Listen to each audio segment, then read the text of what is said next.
Well, today we have very well-educated man in regards to finances. All right. His name is David Lukas, and he is on KARN on Saturday at 2 o'clock. And so today, for the Faulkner County Tea Party, we have an education coming from this man. And before he comes up, I'd just like to give a few words that I said today at our luncheon that the Faulkner County Tea Party has at Larry's Pizza. And so there's an opportunity for you to come weekly to the Faulkner County Tea Party. It's at Larry's Pizza from 12 to 1 p.m. And we'd like to invite you guys out to have pizza, hear some good things that are going on, and be involved in our soapbox, where you get to say what you need to say. Yeah. Right? And one of the things that I talked about today was that all of us here have power. I spoke today that all of us have power. Power is neutral. Power can be used to oppress people, but power can also be used to advance freedom. And power is not just for those who are elected to office. But each and every one of us here have the ability to execute power. For some of the ladies that are here, they've been going out over the last couple of weeks, and they've been executing power by getting a petition signed in regards to the health care that is coming down in Arkansas. These ladies are using their power. They're using their voice to be heard. Philip, yes, ma'am. I do have some and it's more right there in the back.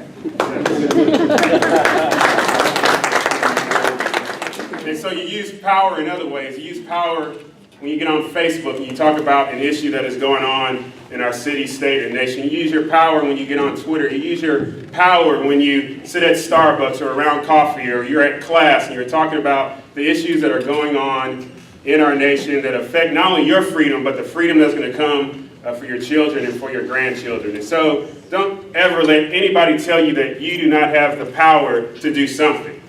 Because in this room right now, everybody can do something. David Lukas is going to do something today. Scotty can do something. David Crow does something every Tuesday. All of us here can do something. You don't need to have an eloquent voice. You don't need to be well educated. You don't need to raise your right hand and be led and serve in office. But you as a mom, dad, husband, wife, homemaker, teacher, whatever, student, you have power to advance freedom in our city, state, and nation. And so with that, I'd like to invite David Lukas up as he talks. Okay, David Crow as he comes and talks. It's going to be the David, right back to back. And I'll tell you what, how many signatures you got, friend? We're sitting on 2,000. Sitting on 2,000, Wow. sweet. Yep. With a couple more weeks to go, 10 more days to go. That's great. I think the goal for Faulkner was 2,000, and that's great. So anything else you get is lagniappe, and we need a whole lot of lagniappe. Yeah, we do. So, powerful message, Philip, and a powerful voice. He didn't need the mic. I need the mic. And so, but I'm glad everybody's here with us tonight. It looks like a good crowd. Look like everybody's interested in a little bit of Federal Reserve and what's going on in the feds with all of our money and what it's doing to us. And I think we've got some young folks here that are interested in finding out a little bit more about the Federal Reserve too. They probably know more than old David Crow does. But tonight we're going to kick off our series, what we're calling now the fiscal series, looking forward. In September we're going to have Steve Hess, who's been a CFO in a number of corporations. He's going to speak on the federal spending, and that we're in debt in a substantial way, and he's going to talk about the secrets and the what ifs and the things to do to get out of that mess. In October, we're going to have former Representative Ed Garner and the Arkansas executive for AFP, Jason Klein, and possibly somebody else to come in and speak about the state expenses and debt, etc. And then in November, something on a local basis. And then December, we always party and we vote and we do all that kind of stuff. And then in January, what we're going to be doing is we're going to be having folks in, talk about the fiscal session, what's going to go on, what can we anticipate, and the things that we need to go down and get engaged in and do the things that we do best with feet on the ground. So it's an exciting time. Now, each of you have probably seen some of David's material that he laid out on some of the desks. He's David Lukas is a senior partner with Infinite Financial Services in Little Rock. And I've been able to speak with him a little bit. And I found out that when I was talking with David, it was an interesting discussion. Now, I've been around finances for a lot over the years, and one of those things I used to love to do in human resources is speak with people about their finances and investments, etc. And so it was more of a hobby for me over the years. And I kept saying, David, come on down. Come on down, you're way up here. Because this guy can really talk finances, and so don't glaze over when that starts happening, because he's good, he knows his stuff. He's an author, a public speaker, a radio host, a member of the Thursday Dave Ellswick Patriot Posse. That's an interesting group. I don't know, man. They named themselves the other day. And then David has authored the book, which y'all have a flyer on, and it's Whose Future Are You Financing? And I'm sure you'll talk a little bit about that, but he does host his own radio show on Saturdays. It is called the David Lukas Show, Saturday at 2 p.m. with KARN AM 102.9. And that's a good show. So those of you that really are into learning, and that's what we're about. We're about growing membership, educate, and inform others. So it's an exciting thing for us to be able to have David Lukas. And I'll have David come on up right now. Thank you very much.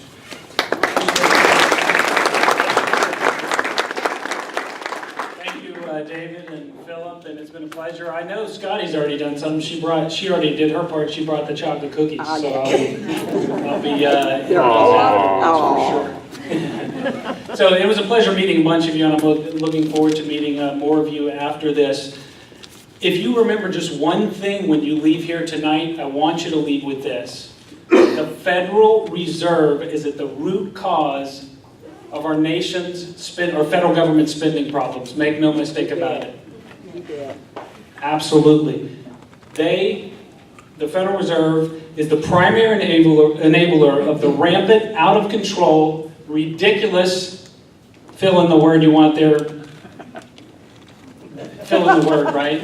Out of control, rampant, reckless, foolish spending that they're engaging in right now. So make no mistake about it, it's a very, very important subject. Until we understand that this is the root cause of what's going on in the United States of America, we have to educate each other, and we have to be made to understand what's really going on. So my objective tonight is to cover critical information you must know in regard to your money. I am in quote-unquote financial planning, or whatever you may want to call it, but I always say it's absolutely critical that you understand how money works, how it enters the economy, banking and economics. If you don't understand that, you can't make smart decisions with your money. So number one, I'm going to talk about a brief history of the Federal Reserve.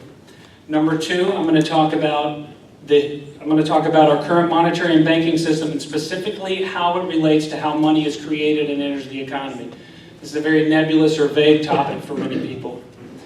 And lastly, how our existing monetary system, without a doubt, guarantees, until we, the people, regain control of our monetary system, it guarantees that this is only going to get worse, and they're going to continue to debase our currency. They're going to continue and I write about a lot of this in my book, but what they don't want you to know, they want us to believe that what they're doing is noble, and it's too hard for us, we the people on Main Street, to understand. So the situation our great nation faces is dire, make no mistake about it. Until we the people regain control of our nation's monetary system, it's going to get worse. It's going to be disastrous. And so the consequences for us failing to understand and regain control of our nation's monetary system will be disastrous. And history has proven this. Every nation that has gone down this path, it has resulted in a total collapse of the currency. It just doesn't end good. So we need to be aware of what the true problem is. And lastly, many of you may be wondering or scratching your head saying, David, what can I do about it? So what are the resources that you can take home with you, or what are the things that you can do to educate others and to know what is actually going on? So I'm going to read you a quote from Henry Ford. Let's see if I can.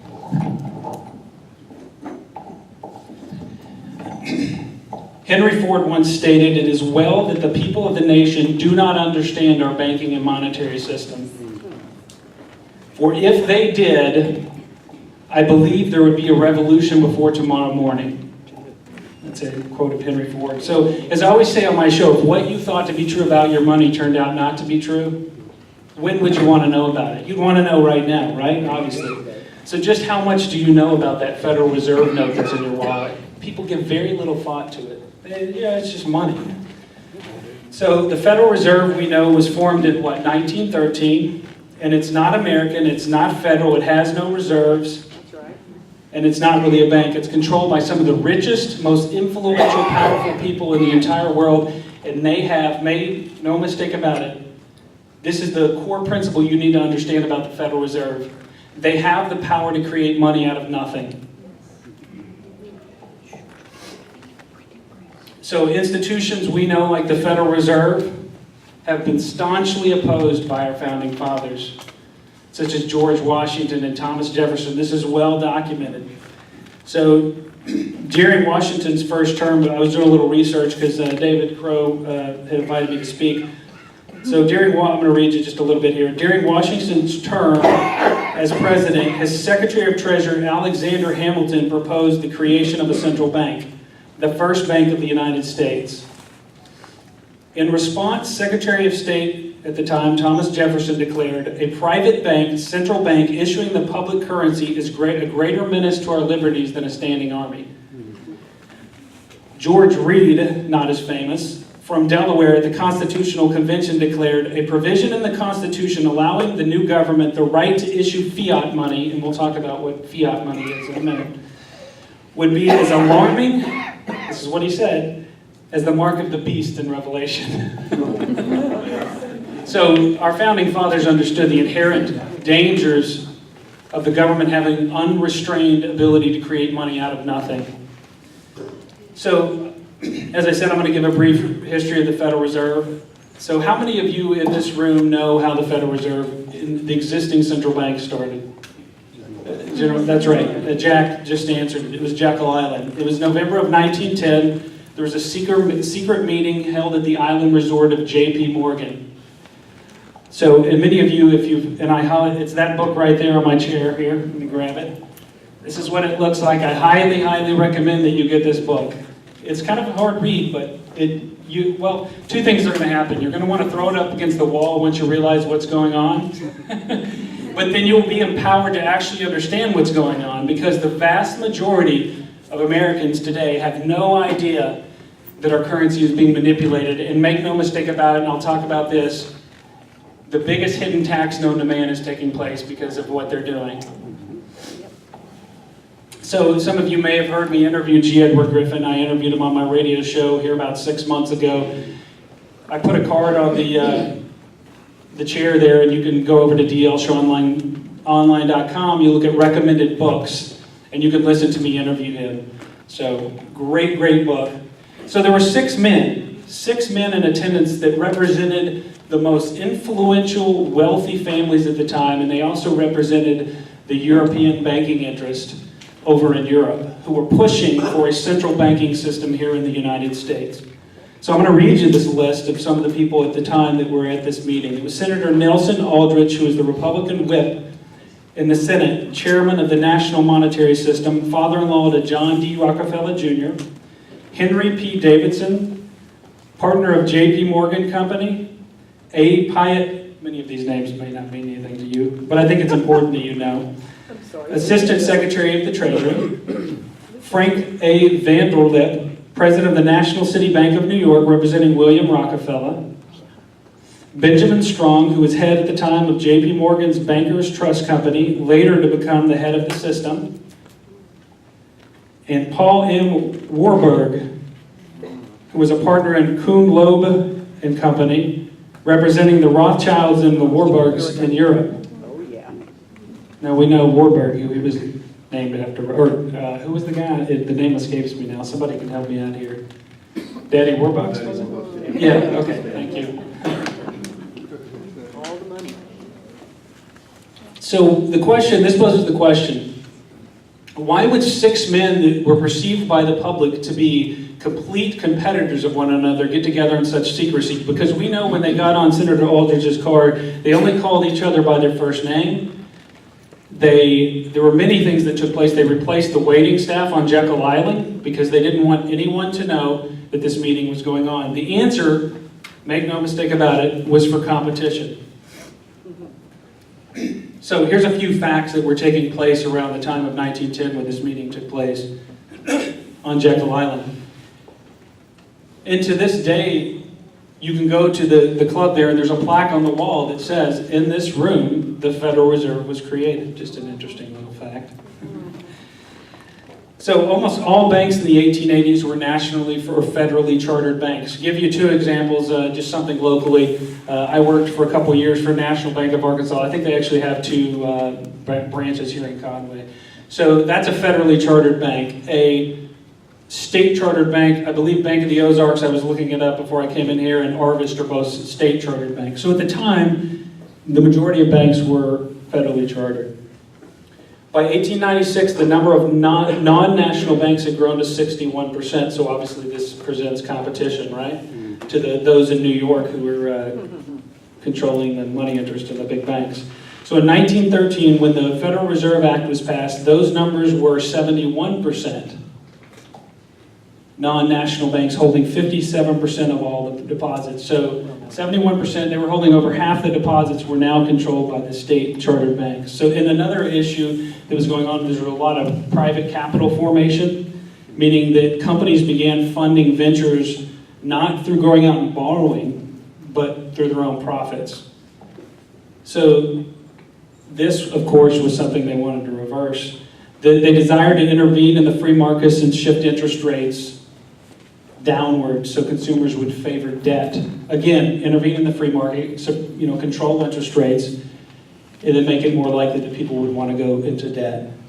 So we know the myth is accepted as history. The accepted version, what do most people say when they think of the Federal Reserve? They think, well, what's it there for? To stabilize the economy, right? We hear about the dual mandate. They're supposed to full employment and they're supposed to keep inflation in check, but keep the economy going forward, right? That's pretty much accepted in common circles in the media. Yet since the Federal Reserve Act, so let's now judge what's actually happened, right? Since it has provided, since it passed in 1913, the Federal Reserve Act, it's presided over the 1921 and 1929 crash, the Great Depression of 29 and 39, the recession of 53, 57, 69, 75, 81, stock market Black Monday in 1987, and over 1,000% inflation, which has destroyed over 95% of the value of our dollar. And it's interesting that you look, before the inception of the Federal Reserve, our currency remained very strong. You didn't have this precipitous decline as we continue to see the Federal Reserve put on us. So what are their true goals and objectives? So what emerged out of this secret meeting were the following 5 objectives. And a lot of this I got out of the book, The Creature from Jekyll Island. They wanted to stop the growing competition from the nation's new bankers, meaning the state chartered banks, right? Obtain a franchise to create money out of nothing for the purpose of lending. Get control of the reserves of all banks so that the more reckless ones would not be exposed to currency drains and bank runs. Get the taxpayer to pick up the cartel's inevitable losses. Convince Congress that their purpose was to protect the public. Now, anytime that the government or somebody like this comes out under the auspices of protecting you, look out. Believe me, they're there to harm you and they're looking out for their own self-interest.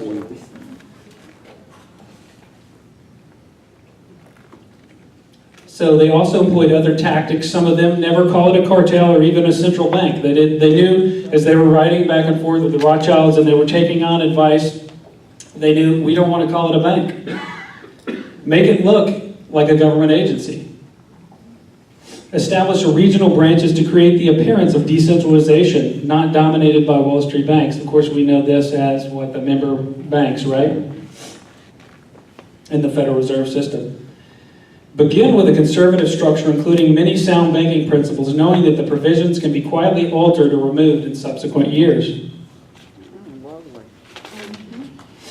Use the anger caused by the recent panics at the time and bank failures to generate popular demand for the monetary system, for monetary reform.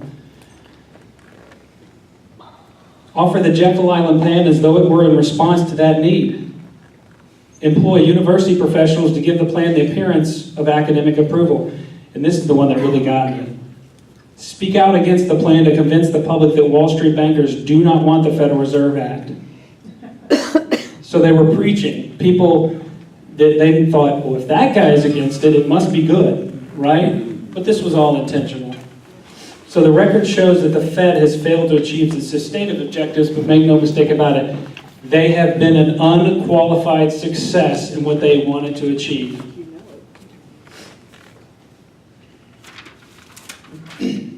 So how is money actually created in the economy? Again, how much do you really know about that Federal Reserve note that's in your wallet? We don't really think much about it. It's a piece of paper. If I give it to them, they'll give me something in exchange. It's a medium of exchange. I'm going to read you another quote. The few who understand the system, and by the way, this was the Rothschild brothers writing from London to their associates in New York at the time when they were arguing and pushing and doing everything they could to institute a central bank here in the United States. The few who understand the system will be either so interested in its profits or be so dependent upon its favors that there will be no opposition from that class. While on the other hand, the great body of people, mentally incapable of comprehending the tremendous advantages capital derives from the system, will bear its burdens without complaint. Let me translate.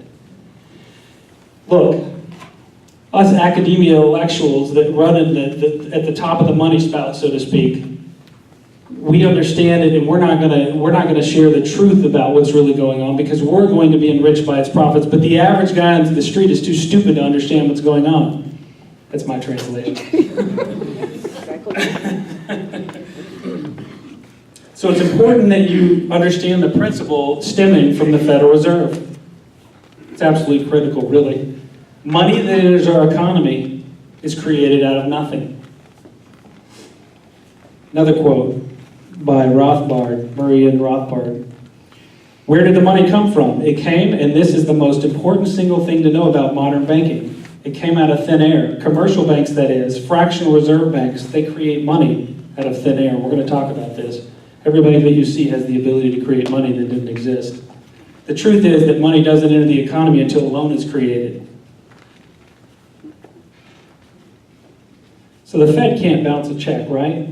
Bernanke doesn't have his piggy bank in his savings, and so when they say, hey, we need $85 trillion and more money, it's not like he goes over and says, oh, let me get out of my piggy bank, right? And I'm going to write the check for $85 billion. No, he just write a check, figuratively speaking.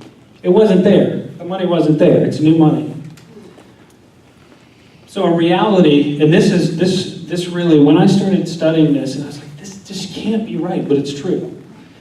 In reality, every American dollar circulating in the entire world was created from a loan. You may not have borrowed it, but someone borrowed it. Every American dollar circulating through the entire world is earning compounding interest by the banks that created them. It's not a bad business to be in if you think about it. No, but it's the truth. Think about that. It's mind-boggling. Because every dollar was created out of a loan. Our whole system is based on debt. They use fancy terms like open market operations and quantitative easing. But what they're really doing is creating money out of nothing. Right? I mean, that's what it is. You can call it something fancy, but it's still the same thing. So how does this process work? And I talk about this a little bit in my book. I call it the banking equation. I have a chapter. The U.S. Treasury issues government debt, right? Treasury note or Treasury bond, IOUs, this debt becomes the primary driving force behind our nation's money supply. In turn, these government debts are sold in the United States. Some countries it's different. We use a primary dealer. So they're sold to a primary dealer who essentially turns around and sells it to the Federal Reserve. Just understand there's a middle clearinghouse, but it's really inconsequential. The bottom line is that the IOUs are cash. They just don't look like cash until they go through this process. So the Fed now writes a check to the U.S. Treasury to fund their operations. I mean, they buy real things. They buy bombers and pay for all the freebies. So where did the Fed get the money to write that check? Again, it did not exist. So if the Federal Reserve gives a $40 billion or $85 billion, isn't that the number lately, right? $85 billion a month, because they want to buy up mortgage-backed securities or they want to buy up U.S. Treasuries. In fact, right now, it's my understanding, last time I read, the majority of the debt that's being bought up is being bought up by the central bank. I mean, they could not continue on this spending spree if it were not for the Federal Reserve. So again, going back to what I say, it's the root cause. If you remember one thing tonight, just remember that they are the root cause of our nation's, of the out-of-control spending. Don't just look at the politicians. You have to understand who's behind the curtain, so to speak, right? It's the Federal Reserve.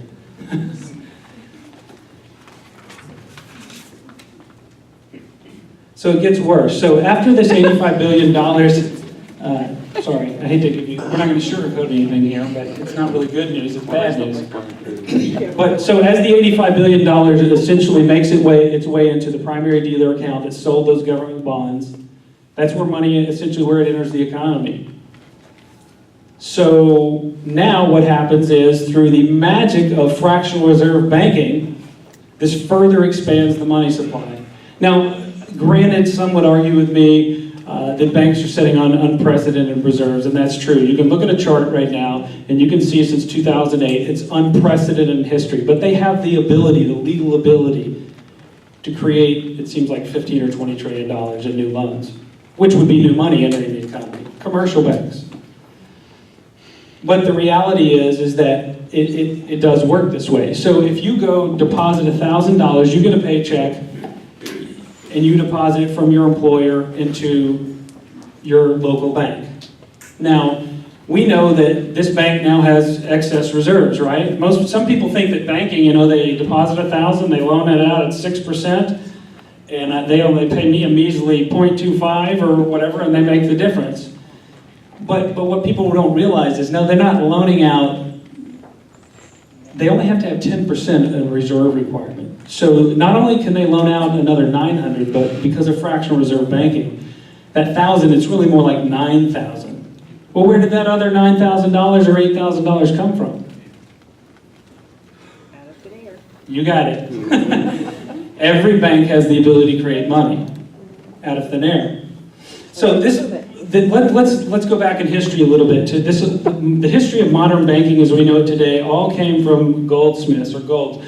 Goldsmiths would warehouse gold in exchange for a fee, because quite frankly, it's not that convenient, right, to lug around X amount of ounces of gold. It's just really not practical. So I could go pay a goldsmith, right, for a small fee, and they would issue me a note. And I knew that this certificate was as good as gold. So if I had that much confidence that this is as good as something that somebody really had to go out and work that has intrinsic value, I knew it was as good as gold, I would just start trading that banknote from the goldsmith. Well, what happened? The goldsmith started thinking, you know what? There's only going to be a small percentage of people at any one time that are going to demand their gold on deposit, right? Yeah. So we could probably loan out 80 to 85% of this and people will never know. So that's what happened. And so when the person saw the bank loaning out money that you also had gold on deposit, right? You thought, oh, they're just loaning out their money. No, it was your money. It sounds fraudulent, doesn't it? Yes, it does. But this is what happens, or we have the ability under our existing monetary system can happen. About 3% of actual money, 3 to 5%, is actually in paper, right? Most of it's just digital, circulating throughout the economy, right? Is that high? Yeah, it's 3% or so. But the reality is well, we'll not get into the mathematical equation, but it's really much worse than 10 to 1 once you go through all that. But yeah, it's a very nominal amount. The money's not there. Isn't that what Madoff was in jail for? So debasement of our currency has been taking place since, Roman times. Let me give you an example. And I can't remember which book I read this in, but in the Roman times, they would trade gold or silver, whatever precious metal it was, right? Well, this puts restraint on a government, right? When it's tied to something that has to be mined or something, they can't just go create more of it at will. So they started clipping the coins and trying to melt that down. And what happened was people became privy to this and they said, you know what? For these 2 coins that look a little different, this merchant says, I'll need 2 of these for this basket of goods, right? Instead of 1. So what happened then is they realized that, so they got a little smarter, and the Roman emperor, whoever it was at the time, says, you know, we can melt this down, and slowly they started adding, and this is the debasement of the currency in Roman times, they started adding non-precious metals to these coins. And then so over a series of time, its history, it became utterly worthless. I don't know about you guys, but I think there's a little bit of a correlation here between what was happening in Roman times. It's been happening since recorded history. Governments always have this insatiable appetite to create more money. Interestingly enough, this is a big experiment because, and I'll talk about fiat currency here in a minute, but the whole world is operating on this right now. Yeah. Doing real well, too. So how many of you have heard or familiar with the Bretton Woods Conference that took place in 1944? That's where I was there. Does it ring a bell? So prior to this, all currencies were convertible to a fixed amount of gold. All world currency, right? Well, Bretton Woods delinked all other currencies to gold except for the dollar. So they convinced the United States, hey, look, you can redeem the dollar for the American dollar for I believe it was $35 per ounce of gold. So if you allow us, the United States dollar, to be the world's reserve currency. Well, fast forward in history, right? On August 15th, 1971, everything is disastrous. Since, do you remember you hear Richard Nixon on the TV, let me lay to rest, the bugaboo. I think that's what he said. Whatever the bugaboo is. But this notion of devaluation, your dollar will be worth just as much today or in the future as it is today. Well, we know that this is an absolute, we've seen history play out. It hasn't worked out quite that way. So what is the American Heritage Dictionary? What is fiat currency? Paper money decreed legal tender not backed by gold or silver. The 2 characteristics of fiat money, therefore, are 1, it does not represent anything of intrinsic value, and number 2, it's decreed legal tender under penalty of law. In other words, you have to accept it. You can't say, I don't want this piece of paper for payment of debt. Under penalty of law, you have to accept it. So the current system is impossible to pay off, and I really believe this, and let me explain why. It goes back to what I said, if you remember one thing, when you leave here tonight, the Federal Reserve is at the root cause or the primary enabler of this reckless spending spree that the federal government is embarking on.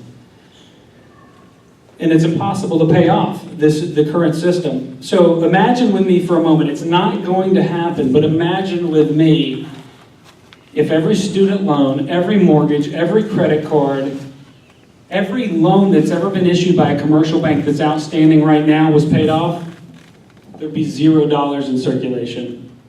Because remember, every dollar that is in the economy starts out as a loan. Every American dollar circulating in the entire world is earning compounding interest by the banks that created it. It's kind of mind-blowing, and it still blows my mind when I think about it. It goes back to what I always say on my show. If what you thought to be true about your money turned out not to be true, when would you want to know? Even advocates of the central banking had admitted this fact. Economist John Galbraith stated, following the Civil War, the federal government ran a heavy surplus. However, it could not pay off its debts or retire its securities, because to do so would mean there would be no bonds to back the money. So inflation is the biggest hidden tax known to man, right? Yes. Nobody thinks about it. This is how they get away with taxing us, because the reality is, we know that they're borrowing about $40,000 to $50,000 per second. I interviewed William Beach over the Heritage Foundation. He's their, they put out this index on independence of government. And $40,000 to $50,000 per second. That means by the end of this meeting, we borrowed millions of dollars, billion. It's no end in sight. Well, they couldn't do this if we weren't under our current monetary system. So it is the biggest hidden tax known to man. Inflation has the appearance of rising prices, right? Everybody says, oh, well, that $4, the milk's going up. You know, the grocery store just keeps raising it on me. Or if you're like my wife who wants the organic milk, right? And this is for the value brand. We pay like $6 at Walmart. But it's true. Inflation has the appearance of rising prices, but in reality, it's because what are they doing? They're flooding the money. They're increasing the money supply. This is great for those at the top of the money spout, right? The bankers, the World Bank. Don't even get me started on the World Bank or the IMF. But all those that run into closed economic circles, the politicians, the Wall Street, they all, this is great because they get their hands on the money first. But what happens is they're diluting the economic soup and it gets down to you and me. It's not worth as much, right? Simple supply and demand.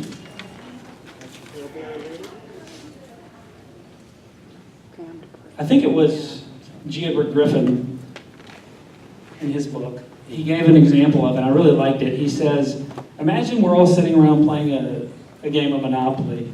You read that book, didn't you? I remember. I think I talked to you on the phone once. And he says, we see another Monopoly game in the corner and we say, hey, you know what? I'm the banker of this Monopoly game. I'm going to grab those extra Monopoly dollars and I'll dole them out as I see fit, right? Well, what's the end result of that? All that happens is the prices of the Monopoly properties get bid up, but nothing's worth anymore. I thought it was a really good analogy in that book, so the Monopoly analogy. So history has not been kind to civilizations that have gone down this path. Again, I mentioned that earlier. It's never resulted in anything good, ever. So that leads me to, I don't know how long I've been speaking. Have I? Yeah, time flies when you're having fun, right? Is this fun? It seems fun to me. I love this subject. So, what can you do to stop contributing to the problem and make a difference? First, you need to educate yourself, be aware. Make sure you get G. Edward Griffin's book. It's a good book. Of course, I have on dlshowonline.com, you can look at recommended reading. I've interviewed many of these authors, and so you can go over there. Of course, I just published a book. Okay, come on, it's my book. Now, whose future you're financing, what the government and Wall Street don't want you to know. Because seriously, the system is set up to benefit the financial institutions. There's a Banking with Life DVD, and I'll be happy to tell you about that. It's a phenomenal documentary. There's another one I talked to the producer. How many of you have heard of this End of the Road, How Money Became Worthless? This documentary, I was talking to the guy. Anybody here? It's a great resource. I'm negotiating with them right now to get them at a very inexpensive. I would encourage every one of you here to watch it. Couple of upcoming events. You probably aren't going to follow me to Nashville, but Night of Clarity on August 23rd in Nashville. Ron Paul is going to be the headline speaker, and he's going to be we're essentially talking about Night of Clarity, 100 years of the Federal Reserve. What have we gotten for this 100 years, right? A gentleman I interviewed, Dr. Robert Murphy, he's a junk scholar with the Mises Institute, and he'll be there. We'll be talking about privatized banking, and it's talked about, I call it your personal monetary system. Some people call it privatized banking, the sound money solution, but there is a way that you can personally withdraw yourself from the banking system and stop contributing to the expansion of the money supply, because every time you borrow from a bank in one sense or another, you are expanding the money supply. And I'm putting on this Economic Freedom Summit. This is way out, but I did plan it on a week that there's no Razorback game, the 25th and 26th. This is Arkansas. Good job. So it's in Branson, Missouri. It's Chateau on the Lake. In about a week or two, it'll be at economicfreedomsummit.com, and you'll be able to see all the speakers. There's about 6 of us there. They're going to be speaking, and I'll be talking on the Federal Reserve, and we'll be talking about privatized banking and other topics of interest. And then do we have time for questions? Go ahead. Okay, before we start, I'm gonna interrupt for just a second. I don't normally do this because there's a guy out back that I want to introduce that is going to come up and speak. You're not off the hot seat. You're going to, because I know they got a ton of questions, and John Burris just went back out to get him. They're doing a video shoot out front. There's a guy that decided to run for office and made an announcement the other night. In about 1 minute, this guy is going to come in that back door.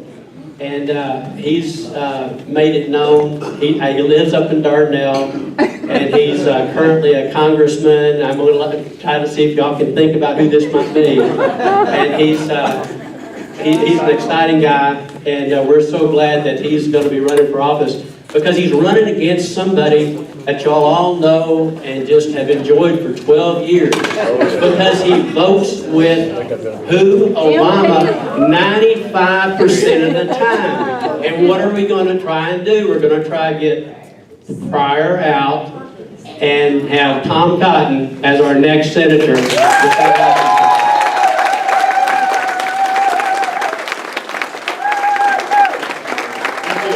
you all. Appreciate it.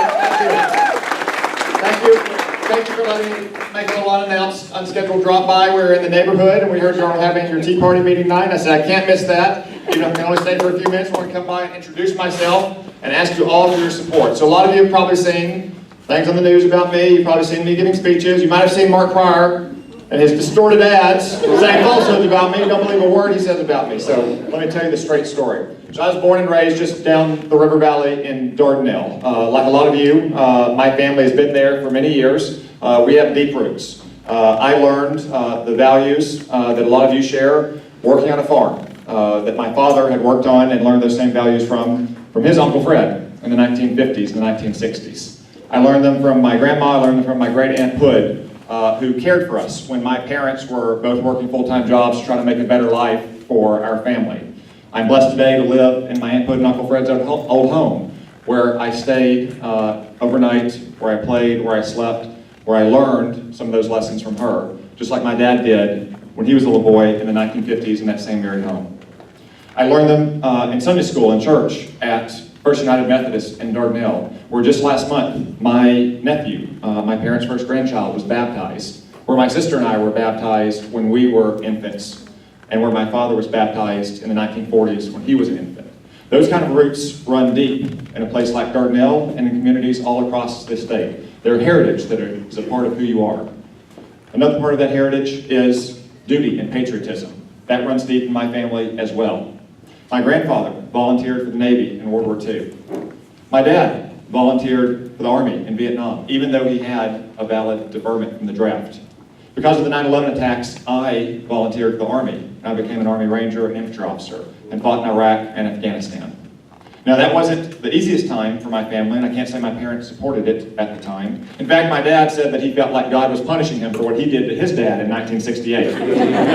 But in the end, they supported me, no matter how afraid they might have been, as any parent would be, because they knew I was doing the right thing. They knew that I was joining the Army because of the very lessons I learned from them, and I learned from growing up in a place like Dardanelle. I was joining the Army because I love my country, partly because it's my own, and mostly because it's free. I wanted to serve my country. I wanted to defend our freedom.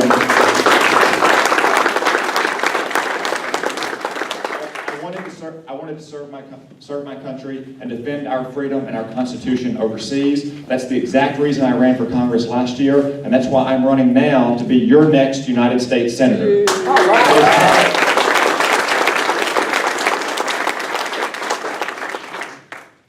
I haven't been in Washington very long. Some people say that's a bad thing. But I've been there long enough to know that the ways of Washington need to change. That's right. I don't have a lot of seniority, but I don't think that's a bad thing these days. That's a good What I do have is service to you in a different way in far-off places. And because of that service, I can see that Washington is not serving you today. The politicians and the bureaucrats there are playing a corrupt game. They raise your taxes and they waste it on big government programs that don't benefit you, but do empower and enrich them.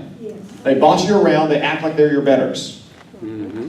They give out special privileges and favors to whom? Not hardworking Arkansans, to the crony capitalists and the politically connected who want to bend the power of government for their own private gain. That's why 7 of the 10 wealthiest counties in this country are in the Washington, D.C. area.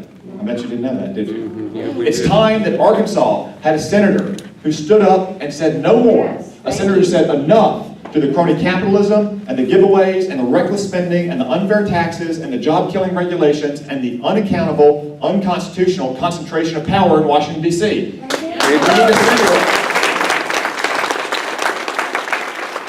a senator who won't just stand by and accept the status quo. We need a senator who won't stand with Barack Obama, but will stand with the people of Arkansas. And that is the senator I will be for you. Yeah. Mark Pryor is not that senator. No. At least not anymore. Mark's been running for office for 25 years. Every time he says, Arkansas comes first. Folks, it just ain't so. It ain't so anymore. That dog don't hunt. For over 4.5 years, for Mark Pryor, Barack Obama comes first. He was the deciding vote for Obamacare. We know that. He voted for the wasteful stimulus, which added $1 trillion to our debt without any lasting job growth. He voted to take away your guns. He votes with Barack Obama over 90% of the time. For Mark Pryor, he doesn't put Arkansas first. He puts Barack Obama first. Meanwhile, Arkansas families are struggling. Wages are stagnant and the cost of everything is up. From groceries to gas to electricity. Feels like people are just struggling to get by. Just treading water, and sometimes not even that. And if Obamacare goes into effect, it's only going to get worse. The cost of your health care is going up. The quality of your care is going down. Seniors, if you're on Medicare, like my parents are, like my 90-year-old grandmother is, your access to care is going to be restricted, and it's going to be rationed. Because Obamacare cut $700 billion out of Medicare, and it empowered a panel of unelected, unaccountable bureaucrats in Washington to dictate what procedures your doctors and your healthcare providers can give to you. Meanwhile, our taxes are going up, but the debt's still going to keep going up. Our tax dollars are going to subsidize abortion. And part-time jobs are going to become the new normal in Arkansas and all across America as employers try to reduce the hours of their employees to get below Barack Obama's mandate in that law. It's time that we said enough. It's time that we elected a senator who will stand with Arkansas, not Barack Obama 90% of the time. I've got a simple question for you. A simple question. I suspect I know the answer of most of you. Do you agree with Barack Obama 90% of the time? No. Well, if you don't, you need to stand with me. If you agree with Barack Obama 90% of the time, Mark Pryor is your guy, because that's how often he votes with Barack Obama. Yes. So if you agree, or if you don't agree with Barack Obama 90% of the time, stand with me in this election, and I will stand with you in the United States Senate. Some people say that I'm a young man in a hurry. I've heard my opponents say that. Well, guess what? Someone needs to be in a hurry. $17 trillion in debt. Growing up on the farm, when you had problems, you didn't sit by and hope someone else solved them for you. They trained us in the Army that real leaders do their duty, they take responsibility, and they tackle problems head on. That's what I'm going to do in Washington as your next United States Senator. But before I can do that, I need all of you to stand with me. This is not the end of your involvement in this campaign, I hope. This is the beginning of your involvement. Now, you couldn't vote for me last year because my district didn't include Faulkner County. But now I'm running statewide. And you can do a lot more than just cheerlead this year. You can vote for me. You can help organize for me. You can get 10 more people to vote for me. If you're really ambitious, you can get 25 more people to vote for me. Folks, in an off-year election, there's about 800,000 voters in Arkansas. 450,000 is a landslide. That's not many voters.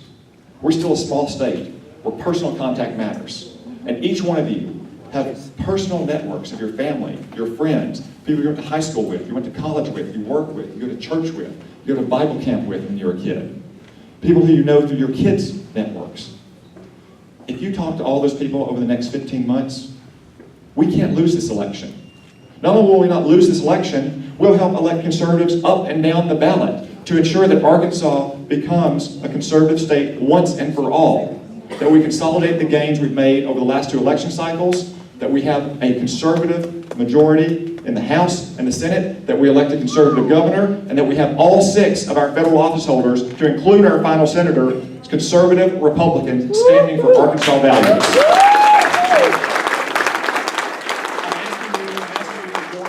I'm asking you to join our campaign. You can go to tomcotton.com, that's the central hub. You can sign up for email updates, you can pitch in a few bucks. You can like us on Facebook, you can follow us on Twitter. You're going to be seeing a lot more of me now in Faulkner County than you did in the last election cycle. I hope to be seeing a lot more of you. I hope to be getting a lot of your votes. I need you to join me in this campaign. Let's commit to each other. Let's commit to win this election together. and let's elect a United States Senator who, when he says Arkansas comes first, actually means it. Thank you all for letting me come. I appreciate the improvement in your schedule. Like I said, I heard your meeting from 1 in the morning. I wish I could stay longer and fellowship with you some, but I've got another appointment that I've got to run to, so I just want to say thank you all very much for your hospitality, for your generosity tonight, and for your support over the next year. All right. I'll take one comment or question. I support 99% of what you do in office, and I appreciate everything. But can you please explain your vote on NSA? Okay, so my vote on the NSA phone records program. I'm not on the Intelligence Committee, but I've reviewed the program very thoroughly, the top secret materials, as well as the 50-plus plots that program has helped foil. I believe, based on everything I've seen, and I have no reason to believe I haven't seen the full program, that it is constitutional under the Fourth Amendment, that it is consistent with our intelligence laws, that it protects our privacy and individual information, and that it is fully and thoroughly vetted and reviewed by judges, independent of the administration, as well as the intelligence committees in the House and the Senate. So if I could use an analogy to explain how it works, because the term metadata is kind of confusing, like I didn't know what it was until a couple months ago. Just think of a spreadsheet. Most of you know what a spreadsheet is, or a chart with rows or columns and rows. This program is a spreadsheet with 5 columns. It has the called to column, called from, the date, the time, and the duration. It doesn't have any personally identifiable information, so it doesn't have your name, it doesn't have your address, it doesn't have your social security number, it doesn't have anything. So what's the value of it? Well, when you pick up a terrorist, whether it's Joker Zarnoff in Boston or whether it's Osama bin Laden in Pakistan, you have a limited window in which to use the electronic information on that terrorist person to conduct follow-on investigations. This is something we did in Iraq a lot. We rolled up a bad guy in Iraq. If he had a cell phone or a thumb drive, you would immediately transfer that information to a device that intelligence analysts could then use to try to get another terrorist. So why does the government need that information? Why can't they just wait and get it from Verizon or AT&T or T-Mobile? There's 2 reasons. One is the cost of storing that data. Like a lot of you who are in business, you don't keep records for a long time. Personally, you might destroy your telephone bill or your credit card bill, shred it or burn it after 3 months because you just don't want it laying around and cluttering things up. Phone companies do the same thing with their records. They don't need that information, so they destroy it after a relatively short period. But when you're investigating terrorist plots, like the Times Square bombing, like the underwear bombing, like the Boston Marathon bombing, sometimes you need to go back many months, if not years. And only the federal government has the reason to pay for that data storage. Second reason is the speed you have to move at once you roll up a bad guy. Now, the Joker Zarnoff example doesn't hold there because it was well known, but the Osama bin Laden example does. When you kill Osama bin Laden and you get his hard drives, you get his cell phone, you have a limited window in which you can use that electronic information to track down his affiliates before they know that he's been killed, before they know that that information's been compromised, and then they go on the run. So the need for the speed and the need for the data storage is the reason that program exists. Now, once you have any electronic information, in this case, a phone number, let's say Joker Zarnoff had called someone 17 times the day of the Boston Marathon bombing. It's, I think, a serious and legitimate question to ask, who is this person and why has he been associating with this terrorist? At that point, the NSA has to work with the FBI and they have to work with the federal judges to get permission to get any personally identifiable information. Then you return back to a traditional investigation that the FBI conducts using warrants that have been approved by judges. So I think the program, although I understand the disquiet it causes, is constitutional and lawful, but also respective of our privacy rights, or providing our soldiers the tools they need, and our law enforcement professionals domestically the tools they need to stop terrorists from doing harm to our country. I understand why you're concerned. A lot of you are probably thinking about what the IRS has done. I think that's very much a horse of a different color, though. In the NSA, you have an agency that is predominantly staffed by military officers. And maybe I'm biased, but I do think military officers are motivated by different things. They go into government for different reasons. You have multiple points of control between Congress and the courts and other executive agencies. You have laws that empower these officers to target foreign terrorists to protect us. Think about what you have at the IRS. You have a career partisan bureaucrat like Lois Lerner who is violating the laws that govern her conduct to target American citizens in violation of their privacy and constitutional rights. Thank you. So I think those are very different. I understand why people conflate the two, but I think those two are very different. And obviously, defend the NSA program based on my answer, but I'm working along with all my other peers to get to the bottom of exactly what happened with the IRS, because who knows, maybe you were targeted. Maybe I was targeted. Maybe my supporters were targeted. You never know. But we're continuing to investigate.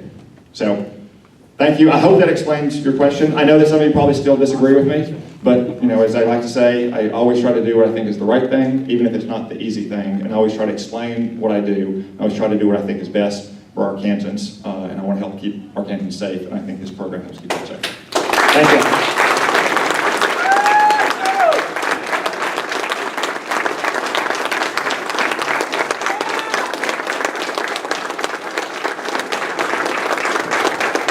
Congressman, we'd love to have you come back one of these days down the road. Okay, appreciate you coming. Thursday.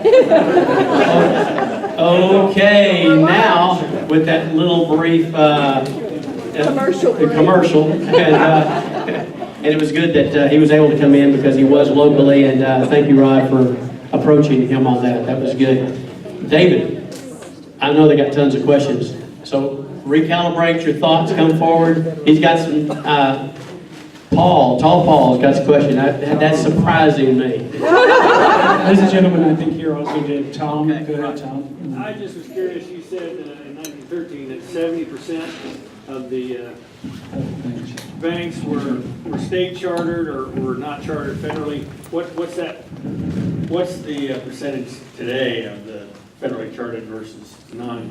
That's a very good question. I'd have to look it up. I'd have to Google it. I'm not exactly I mean, sure. is it greatly different? Is it almost zero, or do we still have some private banks? Well, they're all member banks of the Federal Reserve System, but they're either federally chartered, which they're regulated by the OCC and the federal regulators, and you have state chartered banks. So, but the point was, and this may or may not answer your question, but at the time they saw that as a threat, as more capital and deposits were going in state chartered banks, and they wanted to maintain all the control in New York.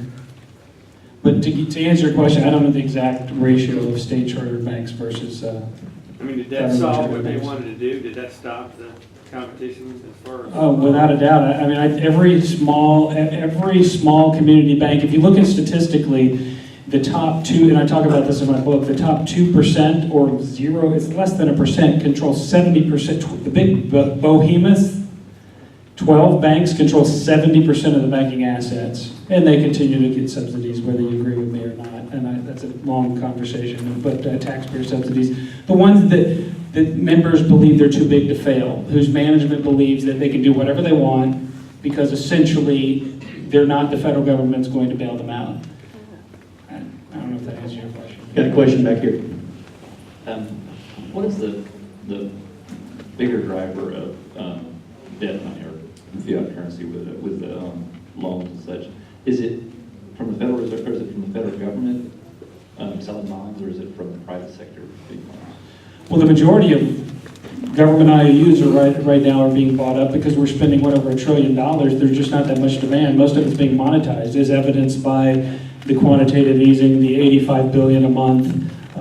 We simply couldn't. They are, as I said, the chief enabler of this problem. They continue to enable the federal government to spend this money, but essentially, the government issues new debt, take out the primary dealer, it's really a second, they're a pass-through entity, but they buy that money, the debt, right, from the federal government. So, does that answer your question? No, maybe I didn't word it correctly.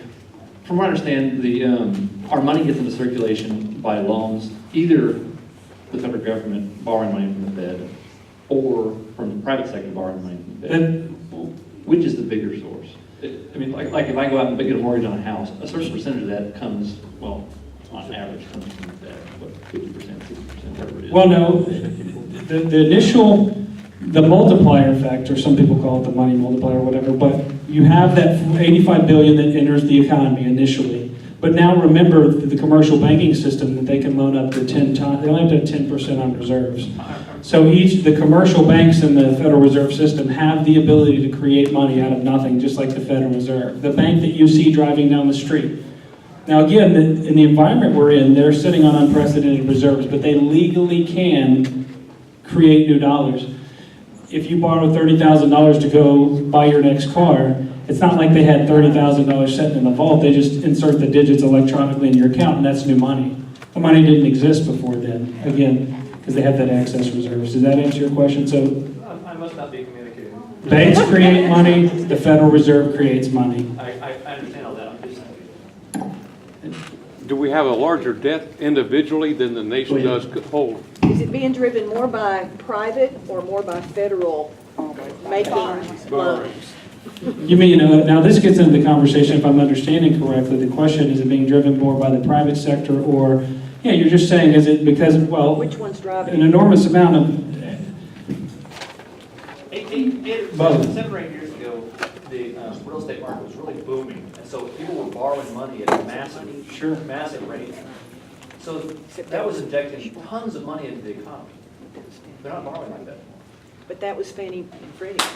But it was larger, I assume most of that was coming from the federal right, market. so, but most of the money right now, the 85 billion, but I just want people to understand that banks have the ability. It doesn't mean they're loaning out more than they have in reserves. Think of the Federal Reserve as the banker's bank, right? That's where they hold their money on deposit. It's like you bank down the street at National Bank of Arkansas, their checking accounts at the Federal Reserve. Which doesn't have any reserves. Well, there's no reserves, no. Good question. None. Zero. Good question right here. I think you're a little misleading. I read an old court case, and the judge is kind of a offhand opinion. He said, under the common law, the banks could loan money and charge interest, but they could not loan credit and charge interest. So the question is, obviously there is no more money, gold and silver coin, so all we have is credit. And the question is, why are Americans paying interest to the banks? Well, I mean, I agree with you in the sense that since Nixon took us off the gold standard, that there is nothing inherently. You can't go cash in a $20 bill at the bank or give it to the Federal Reserve. You give them a 20, they're going to give you 4 or 5. You know, it's not redeemable for anything. It's just a piece of paper that represents, under penalty of law, that you have to use it. So I think I agree with you, if I understood your question. I got a question right here. Okay, we'll get to you. Yeah, you talked earlier on about the Federal Reserve has nothing to do with the American government. Who owns it?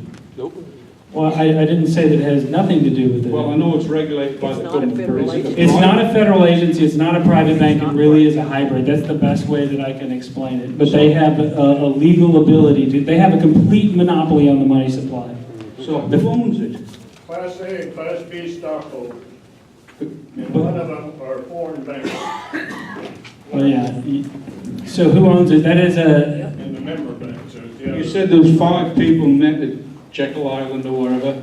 Do they own it? sure, well, again, a lot of it, I think, the way I understand it is most of the power is concentrated in New York. And if you look at going back to it's like 0.02 controls 70% of the banking assets. Has it But ever been audited?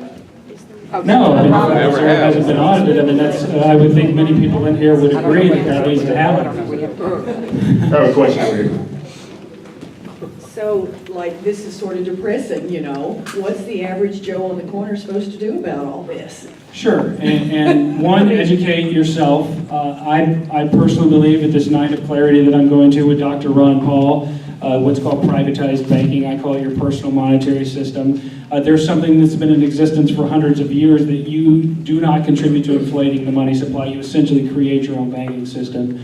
And it can be done, and it's done, and I'll be happy to explain it to you. It's a longer conversation than I want to get into in this moment, but I'd be happy to General explain it. concept, idea? Is it in your book or anything? Yeah, it's absolutely in the book, and there's many people that are implementing this with great success. I do it, and I don't go to the bank to finance a car. I simply request the money, a guaranteed loan, and then pay myself back, so to speak.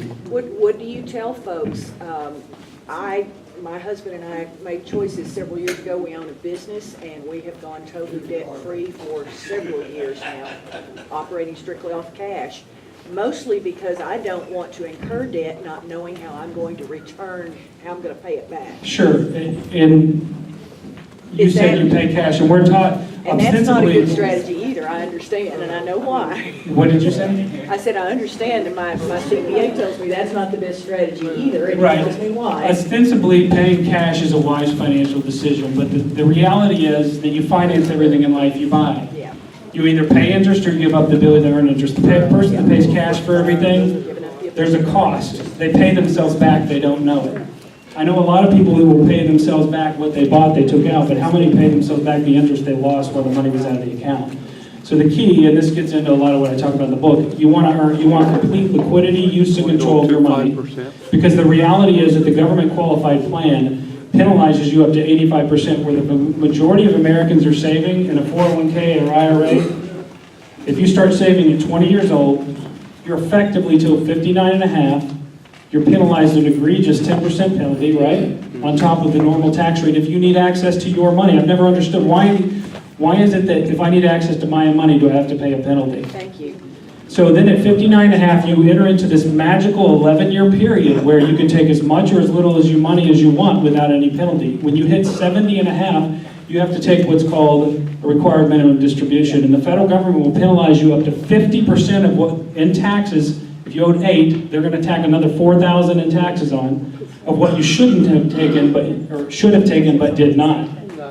So effectively, 85% over a lifetime, you're subject to potentially some type of penalty. This poses the question: who designed this plan? Yeah, well, it wasn't. Was this plan designed for Uncle Sam, for the federal government, or you and your family? No, it was designed for Uncle Sam. You think? Like everything. And so there's a much better way to do it, and to especially for business owners, and to be efficient. You always want to earn uninterrupted compounding interest while you have complete use and control of your money. And it takes money to make it. That's the other key. No, it doesn't. Yes, Scotty. Is there any country in the world who operates on a Sound money. Gold did you say? standard. solid money? No. That's what I was saying. We're in a completely uncharted territories. The whole world is based on fiat currency right now. In fact, I think it was the Monetary Control Act of 1980 that allows basically the Federal Reserve to even monetize foreign debts. So we bail out. It's silly when you start Well, is talking there about any that country all the time. that's closer, has better? She wants to know where she needs to go. Don't leave us, Scotty. Well, Where is it safe? I didn't hear what he said. That's okay. Go Moses. Gaddafi Okay. tried to do it, make a gold-backed monetary system. Interesting. Was there any other questions? I think someone else raised their hand. I got one more. Sure. If all the loans were paid off, there'd be zero money. If I understand it, you wouldn't get them all paid off if we ran out of money. As you understand it, As what? I understand it, you would run out of money long before we paid off all the loans. Long before you paid off all the loans? Yeah. In what, I'm not sure in what context you're You saying. mentioned that if all the loans in the U.S. Right. It will never happen, I was saying, it's theoretically. But If we went down we that never road, ended, money would there's not enough money in circulation. he's told you that. He's Yeah, right. well, and that's a whole nother conversation, because, and I'm gonna put this on my website, it's End of the Road, DVD. It just shows such a documentary about the whole process. You will come to the conclusion that it's a giant Ponzi scheme. I did. I've already done that. It's pretty clear. But again, that's a good question.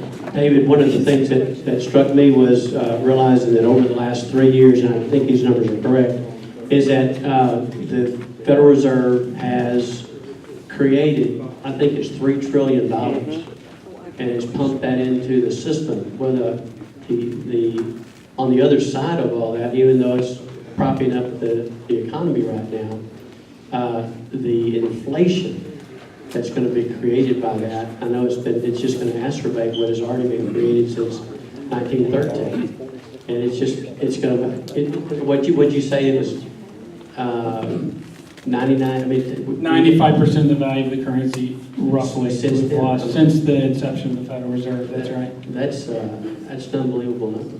Well, this. And it's that $3 trillion is just going to do nothing but. All they know to do is rinse and repeat. The economy's struggling, print more money. The economy's struggling, print more money. And it's just, each time it's like a drug addict, you know. They have to keep pumping more in, but the results are less, they even have less and less effect, but this will come to an end. And as I said, history, if you study history of the debasement of currency, even in the time of Roman times, it always ends in the collapse of the currency. There is no other outcome. And I don't think that we're going to have somehow magically And since we're in that cheat history. cycle and it's worldwide. We're in uncharted territories. So is this pointed out by, I don't want to put this in your head that way. Would you speak real briefly to the stock market and its increasing high numbers? Sure, yeah. I mean, there's an inextricable link between Wall Street and a desire for your money. I say this all the time. If you've ever heard the promo running on KARN. Wall Street has an insatiable appetite for your money, so does the federal government. They run in very close circles, make no mistake about it. And we're in such bad shape, and yet But they're in love with the liquidity punch bowl. This is evidenced by the fact that if they even mention that they might scale back on their money printing, what does the market do? Exactly. Yeah, I mean, it's all an illusion, but there is a desire to continue to print money, and Wall Street and the influence, the big financier, I mean, they all want it to continue. Well, Those at the top of the money spout again. what I'm thinking is I don't hear them on the news saying the stock market numbers are partially caused by inflation that's coming after us. Oh, are you talking The about devaluation of the dollar. Sure. Everything costs Well, more. no. That's why the stock market, I think, is, you tell us, you're the guy. You may or may not agree with this, but it's true. In another book I would recommend, I interviewed this guy, Barry Dyke. He wrote The Pirates of Manhattan and The Pirates of Manhattan 2, Highway to Serfdom. And he just is an indictment against the financial services industry. The fraud, corruption, and abuse is unreal in the securities industry. But that gets into my philosophy of you should never put your money at risk, at least if you're counting on it for retirement. I call it the Wall Street casino. And Benjamin Graham said in his famous book, An Intelligent Investor, he said, an investment that offers safety of principal and guaranteed return of principal should be considered an investment. Anything not meeting these requirements, this is paraphrased, is purely speculative, meaning lump it in there with going to Wall Street. America has been seduced into this overly optimistic gambling nature of Wall Street, and they think the only way to get ahead is by speculating. When people, if you study the history of retirement before the Employment Retirement Income Securities Act, people worked for a company and got guaranteed income for life for the rest of their life. That wasn't coming from Wall Street, it was coming from the insurance industry. David. Mine is on the interest rates. On the other part of it is the borrowing part of it. Like if you went to get a loan or your credit card interest rates or anything, it would seem to be right now is because of all this pumping, the interest rates are artificially low. And we know that with what happened in the late 70s with Jimmy Carter, that the interest rates spiked so that, you were 15, 20% on even a house loan to try to get it. How does what's going on now, how does that affect that? Do you see that type of interest, that bubble popping and seeing interest rates? I think it's inevitable. All bubbles eventually burst, right? I mean, this happened with the housing bubble, the tech bubble. I mean, this is all they know to do. But I think yes. When, I don't know. But yes, I think history will repeat itself. I think it's inevitable, in my opinion. And then to find out that. Any more questions? it's not funny. Or just a comment on speculation why Wall Street wouldn't be, up in arms to oppose this. You have to look at the timing of the money, right? It's not just the quantity, it's about when you get it. So you all understand the example you gave about, if you debase the currency, then it eventually buys less. You have to think about what if you're the first person to get the money that's going to be debased, which is Wall Street, right? So they like the system because they can invest it when its value is optimized. And as it trickles down, it ultimately hurts the small people. That's an excellent point. Remember I was talking about the money spout? Those are the people at the top of the money spout. Wall Street, politicians, Ivy League academia, the World Bank, all those that run in very close, the financial elite, so to speak. It's wonderful for them. They get their money on the hand. They get their hands on that money first. Why would they want this gravy train to end? But you and I down here on Main Street, we feel the very real effects. They say that there's no inflation, but when was the last time they've gone to the grocery store? $6 for a gallon of organic milk? Value brand? But it's hard to get an organic, it's how to get them. What about Bitcoin? Do you see it really ever growing enough to take over? Bitcoin, that's interesting. I've researched it a little bit, and it does fascinate me. I did talk about this on my show one time. It seems like I just read a headline somewhere, maybe it was on Drudge today, that was saying that some judge is saying that this is unconstitutional. You can't do this. But, like the barter system. Nothing is They don't like us bartering either. there's some people that think that the very act of what they're doing when you read the Constitution it's unconstitutional. So. Let's give David Lukas a hand.